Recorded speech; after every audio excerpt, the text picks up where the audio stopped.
Hi again, it's Miss Jones, and I am so excited about this one. Okay, so if you saw one of my earlier videos, you saw that I read an excerpt from a book by Sharon M. Draper, again, one of my favorite authors of all time, called Tears of a Tiger.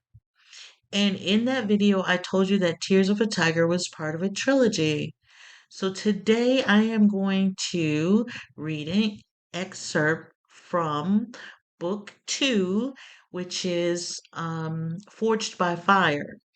And again, you don't have to read the books in any particular order because they stand alone. You can read Forged by Fire, Tears of a Tiger, or Darkness Before Dawn, which are all three books in the Hazlewood High School Trilogy. um, you can read any of those books by themselves. They all stand alone, which means they are all three separate stories, but they're connected. And again, as I told you before, I'm not going to tell you how they're connected, but if you read the books, you'll know how. At any rate, if you read Tears of a Tiger and you enjoyed it as much as I did, then you're going to also love Forged by Fire. Again, her characters are so great. Her storylines are so great. You will read this one from cover to cover, just like you read Tears of a Tiger. If you didn't read Tears of a Tiger, please go back and look at that video and listen to that excerpt. You can't help but want to read that book. At any rate, here's an excerpt from another phenomenal book by Sharon M. Draper called Forged by Fire. If you don't sit your stinking useless butt back down in that shopping cart, I swear I'll bust your greasy face in, she screamed at the 3-year-old in front of her. He studied her face, decided she was serious, and put his leg back inside the cart. He was standing near the front end of the cart, amidst an assorted pile of cigarette boxes, egg cartons, and pop bottles. He didn't want to sit down anyway because of the soft, uncomfortable load in his pants, which had been there all afternoon and which felt cold and squishy when he moved too much. He rarely had accidents like that, but when he did, Mama sometimes made him keep it in his pants all day to teach him a lesson. Gerald was only 3, but he had already learned many such lessons. He'd never seen Sesame Street, never heard of Riverfront Stadium. He didn't even know he lived in Cincinnati, but he knew the important things, like never mess with Mama when she was in bed. Mama got really mad when you woke her up, especially if she had somebody in bed with her. And never touch the hot thing that Mama used to light her cigarettes, even if the mysterious orange and blue fire that comes out of it like to tease you and dance only for a moment before running away.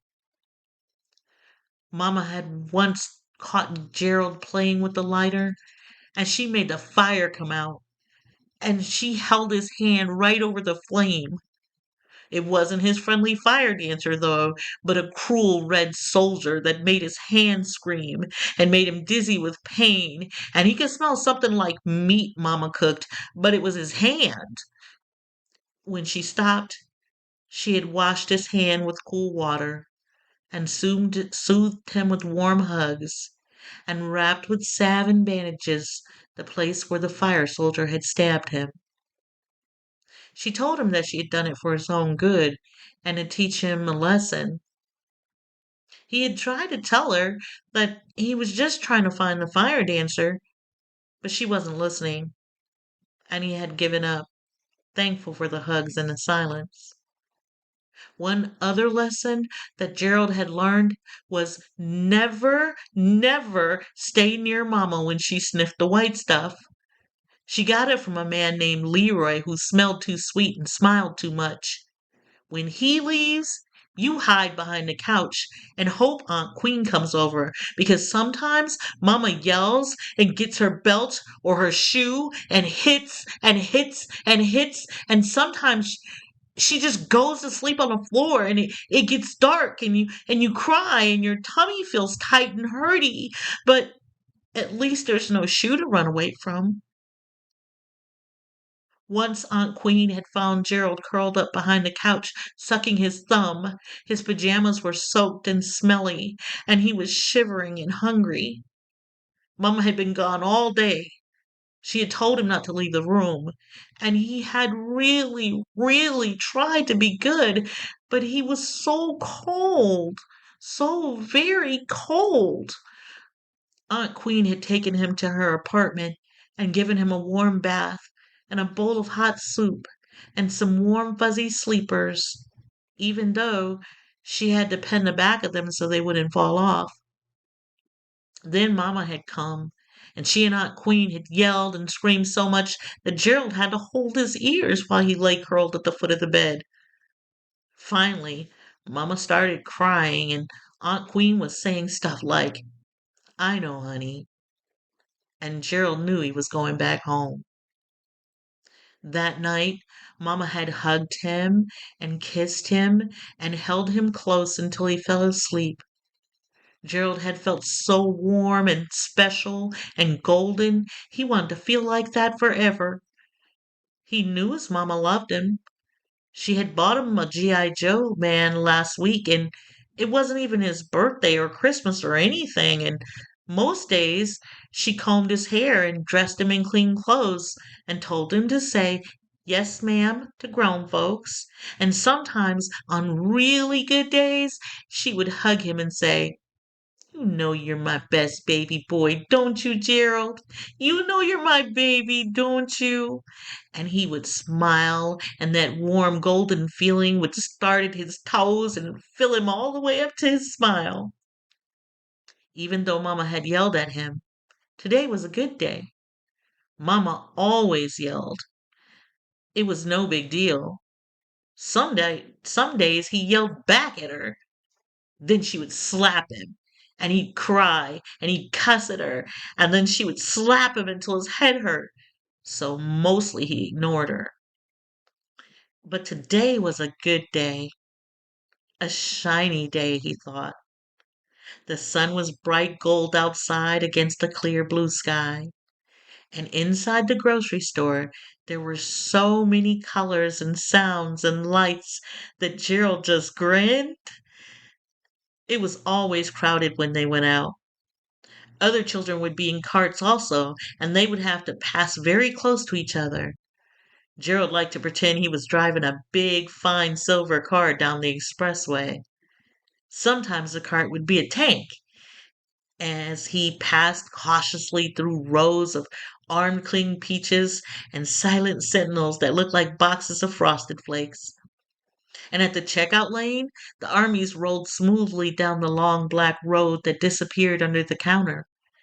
He started to ask Mama where it went, but it was more fun to imagine that it went to a secret hideout where only sweet potatoes and boxes of oatmeal were allowed. When they got home from the grocery store, Gerald sat on the floor and watched Mama stack the boxes and cans on the shelf. She was whistling. He had never heard her whistle before, and he loved the way she laughed as he tried to imitate her. She changed his clothes and didn't even yell at him for not being a big boy, and gave him 2 cookies and an apple. Then she went into the other room. When she came out, she had changed her clothes, and Gerald thought he had never seen anything so lovely. She had on her sparkly fancy dress that Gerald liked to touch. "Mama will be right back, baby," she told him. "I just have to go see Mr. Leroy for a minute. You stay right here and wait for me, you hear?" Gerald started to cry, but he didn't want Mamma to lose her good mood, so he just nodded and bit his lip. The door closed, and he could hear her high heels clicking on the steps. Then it was very, very quiet. After he finished both his cookies and the apple had turned brown on the white parts, Gerald looked for something to do. It was getting dark and he wanted G.I. Joe to sit with him because the shadows on the wall were getting long and scary. He found G.I. Joe on the floor next to Mama's bed, right next to the cigarette lighter that she had been looking for this morning.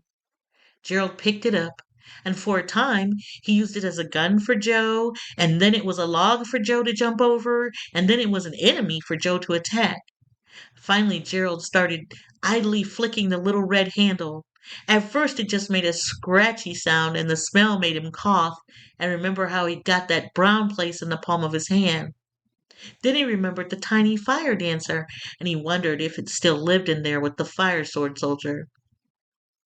After numerous flicks, he got the fire to stay on. He grinned with delight. The dancer was there, smiling at him and bowing for him, changing from splendid orange to icy green to iridescent purple. The lighter flame flickered magically, making golden the purple shadows on the wall. With sudden inspiration, Gerald shouted, "Hey, Joe, we got us a torch!" And he and G.I. Joe marched around the kitchen table. Gerald crawled under the table then, flicking the lighter over and over, trying to light the way for G.I. Joe. They fought shadows and monsters. They blew up cities and kingdoms. Gerald made the sound effects, and G.I. Joe dutifully followed his general into combat. As the mighty battle came to its climax, Gerald crawled up on a chair and stood on the kitchen table, waving his arms triumphantly. Mama would kill me, he thought momentarily, if she saw me up here, but the thought passed as G.I. Joe fought the terrible mountain man by the light of only a single torch.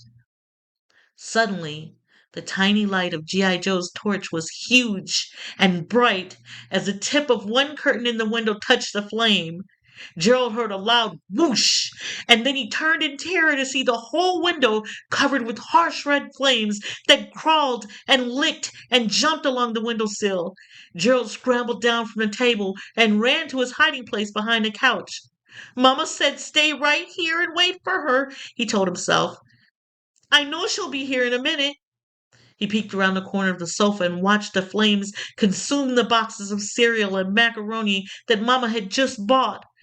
When the fire reached the bottle of Big K soda, Gerald watched, fascinated, as the soda bubbled, then fizzed. When it finally burst in a loud, sizzling explosion, Gerald jumped back behind the sofa, coughing and wheezing from the heat and smoke. He curled up in his usual position then, thumb in his mouth, crying softly. He thought about his mama and how pretty she was. He wondered if G.I. Joe would ever find his way back. And he wondered how he could see so many colors with his eyes closed. Okay, okay, I told you. I know it is a page turner, and I know you want me to keep reading because my kids every time said, no, don't stop. It is that good, and it is a page turner, and you have got to read it to find out what happened.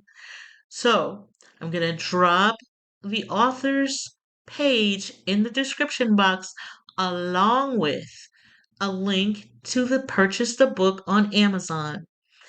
If you don't want to buy the book, okay, but you can go to your public library and you can find it, and you can find Tears of a Tiger, and you can find Darkness Before Dawn. You can find all of her books, which there are many, many more, at the public library. And if not at the public library, try another public library. And nowadays, you can rent books from different libraries. You don't have to just go to your local one. So if you don't see it at your local library, ask them about borrowing from another library because they do that. If it's not in your school, go to the public library. If all else fails, check back here because I am waiting to hear back from Sharon Draper. to see if I can read the entire book online, and I am so hoping she will say yes because I love this book along with all of her books, really. But anyway, I'm gonna stop talking because I will keep talking because I love this book so much. Um, again, until next time, here is hoping you get lost in a world of reading. Talk to you soon.